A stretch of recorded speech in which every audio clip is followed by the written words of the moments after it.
आउ किछि समय अंत पर नूतन वर्ष आसवाक जाउछि। एही नूतन वर्ष समस्त जीवन को सुख समृद्धि रे भरी देउ बोली आमे कामना करबा सह एही वर्ष रे आपनक घरर सबु दुख दुर्दशा को किपरि दूर करिवे से विषय आमे आलोचना करिबु। तेबे दर्शक बंधु, नुआ वर्ष रे सबु घरे घरे नुआ कैलेंडर देखिबा को मिलिथाय, किंतु एही कैलेंडर केउ दिगरे रखिबा द्वारा आपनक घर सुख समृद्धि रे भरी उठिबो से विषय आपण माने जानिबा उचित।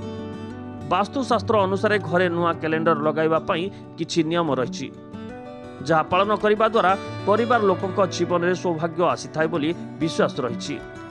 एमिति कि घरे कैलेंडर टांगिले पूरा वर्ष भाग्य आपनक सहित रहइबो।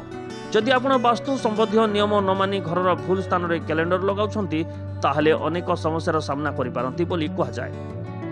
तेबे वास्तुविदक अनुसार कैलेंडर को सदा सर्वदा ठीक स्थान रे रखिबा उचित। घरर दक्षिण और पूर्व कांथरे यह स्थानित होगा उचित, जहा द्वारा घरे सकारात्मक शक्ति विस्तार होता है एवं हस खुशीर वातावरण रही है। यह प्रति मास शेष होगा क्षणी कैलेंडर पृष्ठा ओलटाइबा दरकार, कारण प्रति मासरे आमे कैलेंडर राशि नक्षत्र चलन जानिपारू। शुभ बार नक्षत्र तिथि समय गुरु पुष्य जोग, रवि पुष्य जोग, शनि पुष्य जोग आदि आजिकाली कैलेंडर रे स्थान पाउछि। तेणु मास बदलवा सह पृष्ठा बदलवा जरूरी। सबुठारु बड़ कथा है कैलेंडर को घर प्रवेश द्वार केबे रखिबे नाही, यह अशुभ फल प्रदान करिथाय। चित्रगुप्तक निकटरू यह सृष्टि होइथिबारु यहकु प्रवेश द्वार रखिबा उचित नुहे।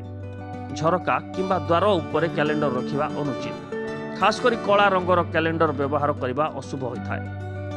यह सहित घरे पुराना कैलेंडर केबे भी रखिबा उचित नुहे। एपरि करिबा द्वारा घरर अनेक कार्य बाधा सृष्टि होता है। विशेषकर घरे हिंसात्मक किंबा दुखी चेहरा छवि थिबा कैलेंडर रखंतु नाही। यह मध्य मन रखंतु जे पुराना कैलेंडर उपरे केबे भी एक नुआ कैलेंडर रखिबे नाही। एथि जोगु घरे नकारात्मक शक्ति संचारित हुए। पुणी घरे कटा फटा कैलेंडर रखिबा उचित नुहे। यह द्वारा घरे नकारात्मक सृष्टि होता है। घरर उत्तर दिगरे एक नूतन कैलेंडर सहित प्रवाहित नदी किंबा विवाहर फोटो रखिबा शुभ बोली विवेचित करा जाए। घरे सुवर्ण किंबा धूसर रंग कैलेंडर रखिबा द्वारा सुख और समृद्धि आसीथा। ब्यूरो रिपोर्ट, बड़ी खबर।